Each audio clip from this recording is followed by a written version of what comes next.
It's about the restoration of our republic. We want to educate, encourage, enable the power.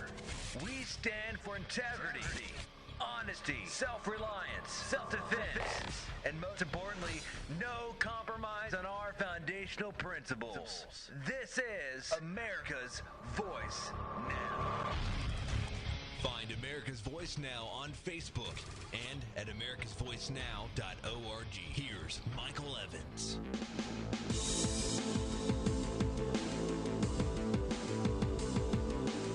Good morning, America. You're listening to America's Voice right here, right now. We're in the third segment of our show this morning. It is Friday, TGIF.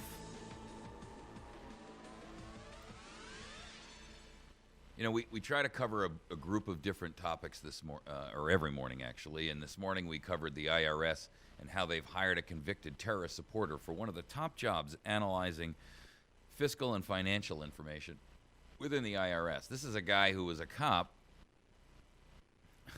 and they've actually hired him for one of the top jobs in the IRS, making $90,000 a year. It's incredible. Then we discussed in the last segment how Republicans in Tennessee have killed the Second Amendment Preservation Act, willfully violating their obligation and their duty to their citizenry. I gave you multiple quotes from individuals who were part of either the founding of this nation or were in positions of early court decisions that actually at that point in time still respected the Constitution.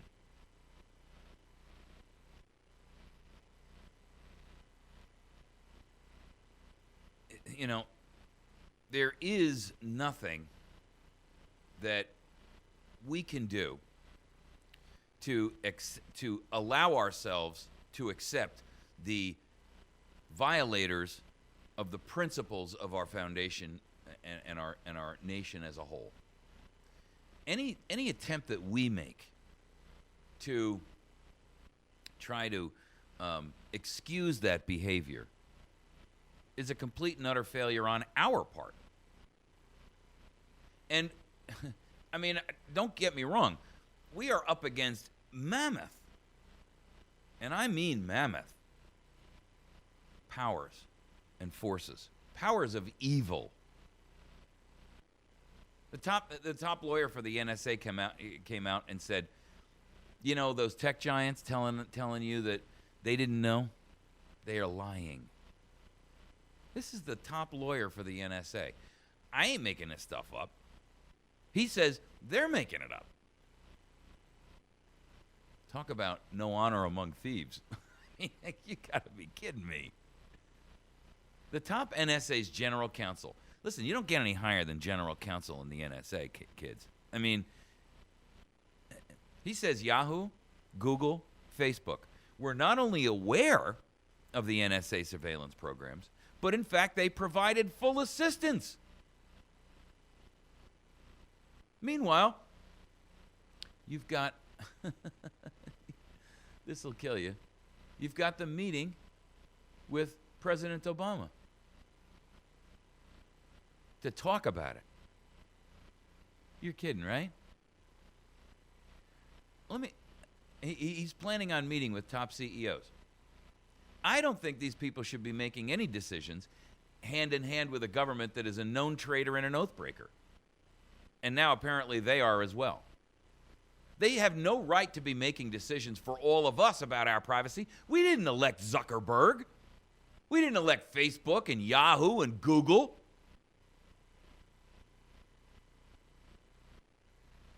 I mean, you got to be kidding me. At what point, where can you justify the public's benefit from this behavior on the part of a corporation? When corporate and government interests ally themselves in conspiring against the people, you have fascism.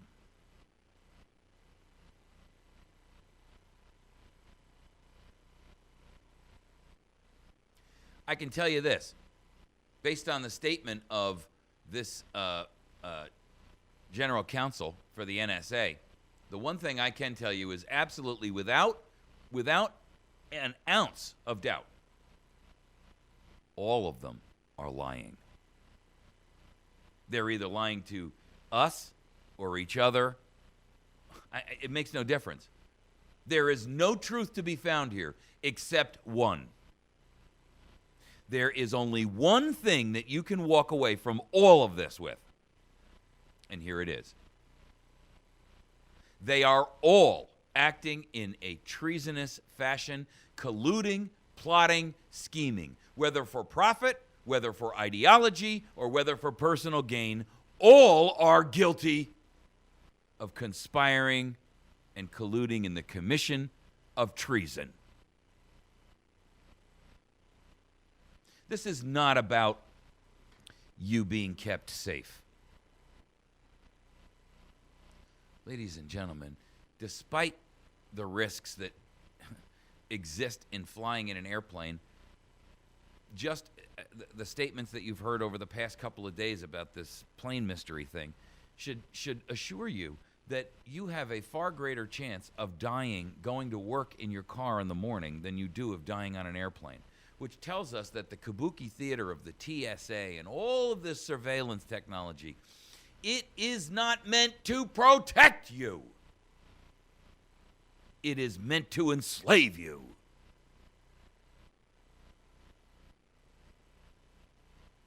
And government profits in power, and corporations profit in money. And they collude and work together. Corporations who own and buy and sell the government representatives allow those people to pretend that they have the power. That is the very definition of fascism, ladies and gentlemen. It is defined as nothing else. The problem is that at some point, the average American people who are completely unrepresented in all of this determine that they've had enough. And then government and their real purpose come to light. And that is to now enforce the tyranny that has become de rigueur, the rule of the day. That is its sole purpose. Government becomes the dominator, the enforcement arm on behalf of corporations. That's what this is about. That's why these traitorous, two-bit, cutthroat betrayers in Tennessee should be removed from office by election if possible, by recall if not, and all else at force of arms if necessary. Tar and feather them. Eject them from your society. And label them for what they are. Dishonorably discharged. It's your state. It's our country, not theirs.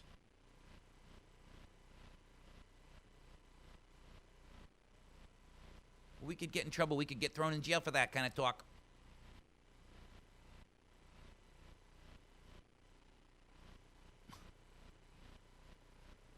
Oh, boy. The strongest reason for people to retain the right to bear arms is as a last resort to protect themselves against tyranny in government. Guard with jealous attention the public liberty. Suspect everyone who approaches that jewel. Unfortunately, nothing will preserve it but downright force. Whenever you give up that force, you are inevitably ruined. Patrick Henry. Have you given up your right to exercise that force? Of course you have. You have because it hasn't been exercised yet.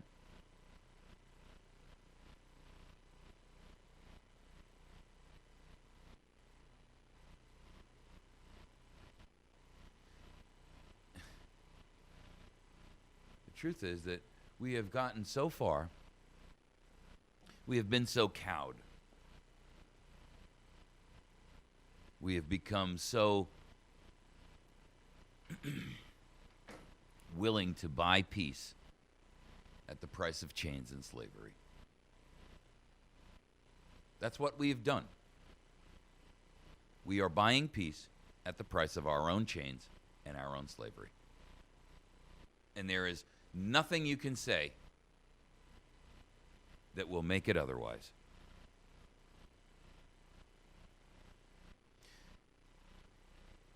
When you talk about these people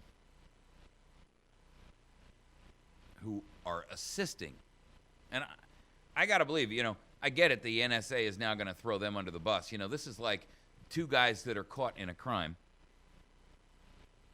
And, the cops get them into two separate rooms and they say, okay, who's responsible? And the guy says, that other guy, he's the guy who shot the guy. And the guy in the other room says, no, I didn't shoot that guy. He shot the guy. That's the NSA and their general counsel and Yahoo, Google, Facebook.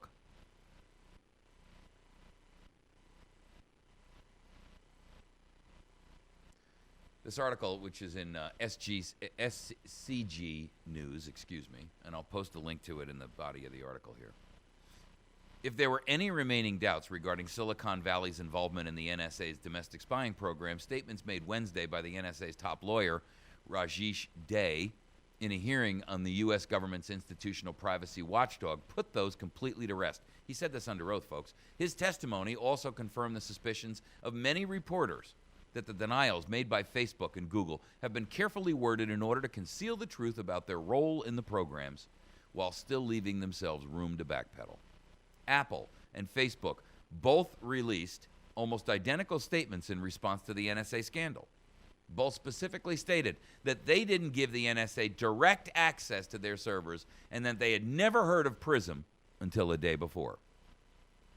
According to Rajesh Day, this is technically true. PRISM was an internal name for the program. It was never mentioned to the actual participants. However, he clarifies that each of the companies involved were fully aware of what was going on and provided, quote, full assistance. He added that service providers also knew that the NSA was harvesting communications data, not from companies, but directly in transit. This too confirms our assessment of the tech companies, of the tech company denials we made in our March 18th article on the topic.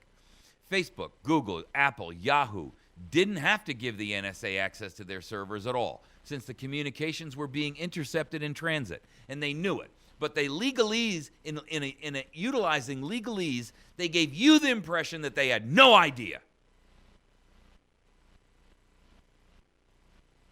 These companies are still hiding the truth from you. Zuckerberg came out on Facebook the other day and made a statement. The guy should be shunned and exiled from the United States of America with his billions.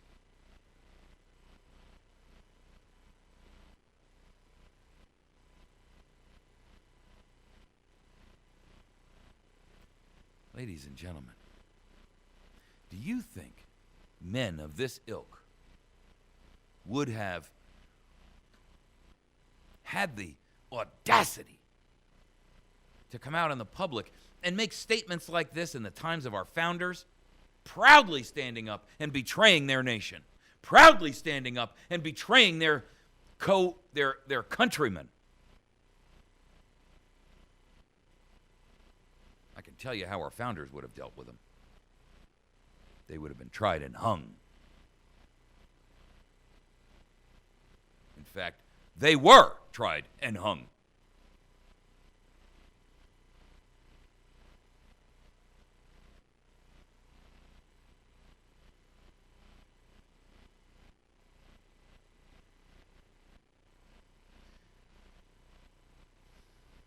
We have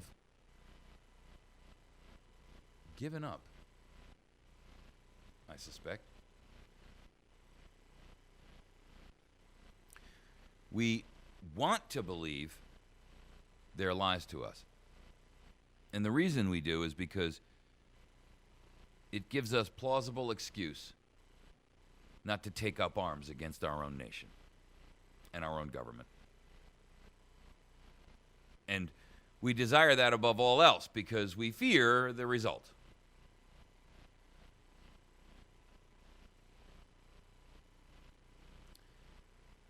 I don't know how we go beyond this point. I mean, at what point do we say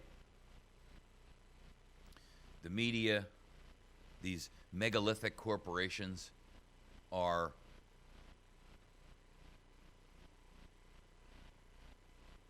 allowed to get away with this?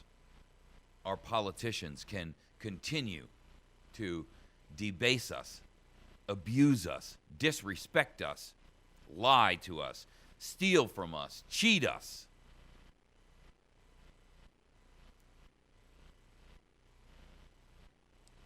The founder of the Occupy movement, he's actually calling for Obama to appoint Eric Schmidt, the CEO of Google, as the CEO of America.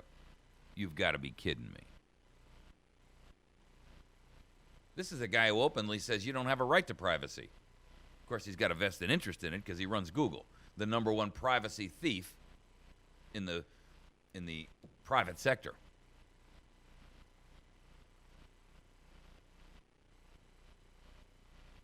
But don't you see the betrayal of everything that we have all held dear here for so long? I mean, we're not talking about one example here. We're not talking about 2. We're not talking about 20. We're not talking about 50. We're talking about hundreds of examples. At what point do we think, you know what? Maybe the boy isn't crying fake wolf this time because the sheep are all dead.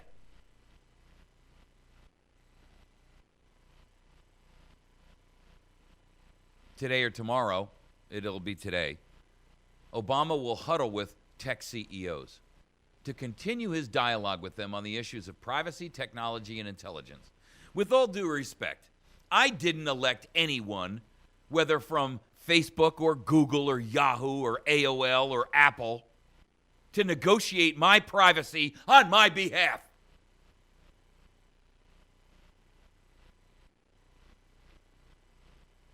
They won't even tell us who the chief executives that are going to be attending are. It's a national secret. Goodness gracious, people. What isn't a national secret? Everything's a national secret.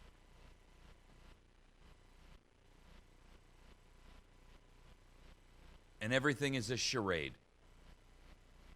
Mark Zuckerberg and the press made a big deal about how he called Obama personally to voice his displeasure with the latest round of the NSA revelations.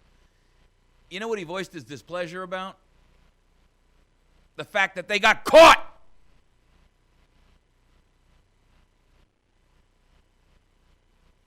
And who the heck is Mark Zuckerberg to have a hotline to the president?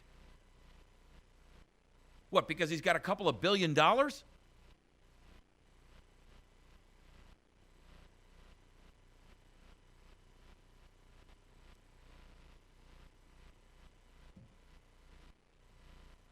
America, we're reaching a point in which there is no point of return.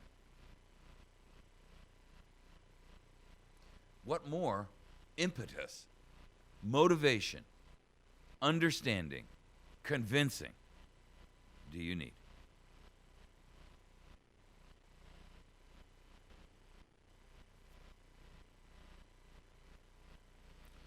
I believe that we are inextricably and irretrievably headed to a complete and utter breakdown of any of the foundational principles.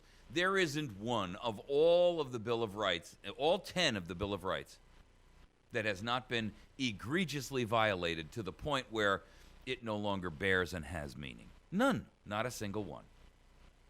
It's done in concert and cooperation between business and government.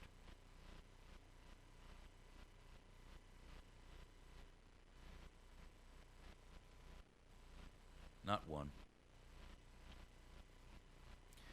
And we sit around saying, well, this election in 2014, we're going to get a hold of the House and we're going to get the Senate back.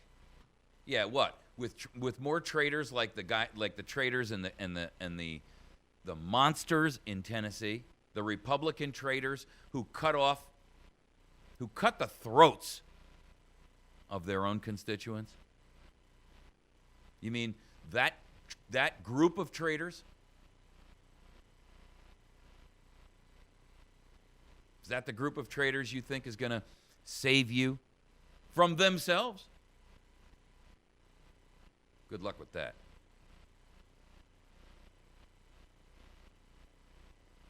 You believe that if we just get good people in,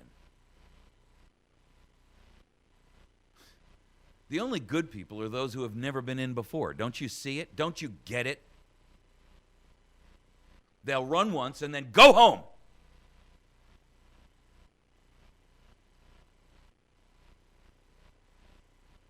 I get it. Things have gotten too far.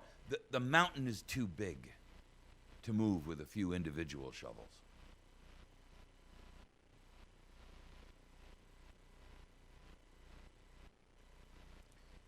The mountain is too big.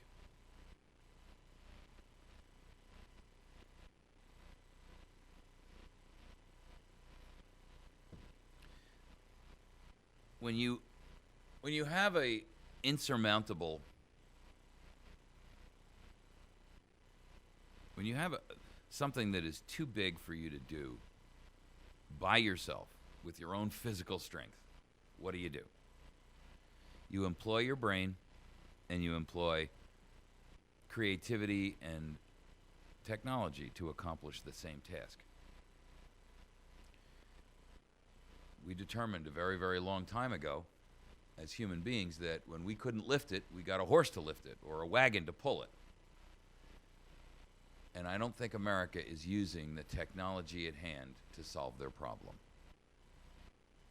I implore you to put some creative thought to the problem. There's lots of technology, some of it very simple, some of it very complex. But we, the American people, must employ it to move the mountain of treason. We're going to take a break. When we come back, we're going to tackle our last and final topic this morning. And that is, we have officially become a dictatorial banana republic. We'll be back in just a moment. Please make